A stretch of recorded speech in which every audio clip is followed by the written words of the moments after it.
Welcome back. Well, Western Cape firefighters are gearing up for wildfire season. It's estimated over 14,000 fires were recorded in the province between 2018 and March of 2019. Now, volunteer firefighters become crucial at this time of year.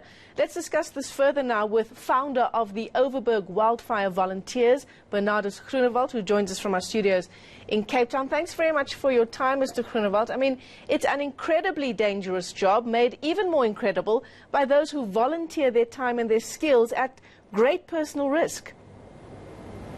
Yeah, that is true. It is, the time that we spend on fires, and time away from your family is just, it's overwhelming sometimes. And getting tired on the fire line makes it even harder thinking back to your families at home. It's quite difficult sometimes. Yeah, absolutely. So tell us more about what your organization does. Michelle, our organization started a couple of years ago, I think about 3 seasons ago, where we had that serious veld fire in the Vermont Honors area. And it just escalated from there, where the whole mountain was on fire. It was one of the biggest fires that I've ever seen in our area, growing up in Hermanus myself. And we only moved into our new premises in Fisher Haven about a couple of months earlier. And 2 days later, the fire just was around our house, and I realized that if we don't do something now, that our house is going to be engulfed by flames and stuff. So that evening, my son and my stepdaughter, we just grabbed a couple of fire beaters, and we weren't even rigged to do any wildland firefighting or anything. And we just went into the brush wildly like crazy people, like you do when you don't know what you're doing. And that is where I decided after that fire that resources in the Overberg district and even in our municipality area, we are so restricted and we need to do something. So I registered our company as a MPC, a non-profit company, on Section 21.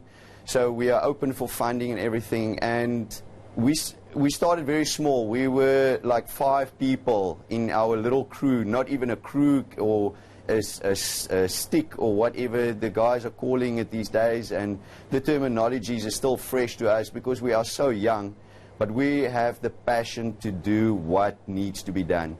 At the moment, our crew grew in the past 2 years or 2 fire seasons. We're about 20 fully skilled members. We've got ICS Command, Incident Commander, ICS 300. We've got ICS 200, some of the crew members. We've got years and years of experience in one of our members that's been in the firefighting business for over 40 years. And, for a youngster like myself, only five seasons basically before we got registered. We learned so much from these skilled crew members that it's just amazing how we grew in such a short time. Mr. Groenewald, I mean, just reading up on some of the issues around fighting wildfires, I'm seeing here that volunteer firefighters can stay on the front line for up to 24 hours. We know all of the dangers that are associated with the work that you do. And generally how it works is that we'll be in the middle of fighting a wildfire, and that's when there are calls for support, for donations of water, of sunblock and so on. But this time around, I understand you're trying to get ahead of that and to raise funds before the season actually begins.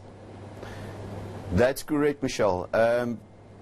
If I take the previous fire season, because we are volunteers and our organization, Overberg Wildfire Volunteers, is so small, most of the funds that we've got, it was really generous donations. Last year on a fire line, one of our skid units, the clutch broke, and we had to rabble around for funds to fix the clutch. And most of the time, the members use their private vehicles. Myself, for instance, I use my private vehicle to fight fires. It is the first responder vehicle, but still, it needs fund. We need funding, to be honest. And it is hard. People sometimes just don't recognize you. They don't see you as a valid a wildland firefighter or even a volunteer. We get pushed away from fires where we can, with our small crew, make a difference. If I take an example from yesterday, we had a small fire in the Overstrand. You know, the resources are there, but they come from either Gansbaai or Claymont with big trucks to come and assist. And we were right there around the corner in Fisherhaven, and myself and another crew member went, and we assisted the Overstrand municipality, the fire department on the small fire. But when we got to the fire, it's just like, you know, the camaraderie is there. They know about us, and the guys smile, and we tackle this fire like, you know, like friends and camaraderie, and it's just there. So yeah, funds. I'm making a plea to the public, and that is where our funding comes from. We solely rely on public donations and funding. Yeah, and to raise money in this day and age is, yes, it is crazy. No, absolutely, and this is certainly the right platform for you to do that. So there is the plea out to the public. If you'd like to support the work, the very important work that they do, you can get in touch with Overberg Wildfire Volunteers. Any donations will be welcome there, and that was the founder of that organization, Bernardus Groenewald, joining us from our Cape Town studios.